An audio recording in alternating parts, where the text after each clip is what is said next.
eso, es lo que me dice, oye, yo te pago, tú Y yo tuve que dejarlo, a mí me gustaba mercado de Vista, lo tuve que dejar cuando alguien empezaron a mandar a checar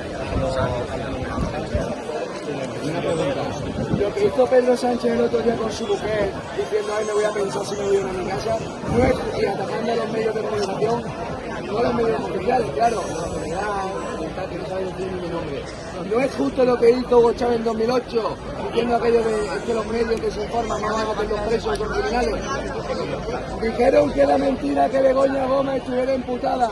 Se publicó en Telegram, ¿recordáis? Nos dijeron maldita, neutral, a tres medias, al diesel mentiroso, mira que claro de culo.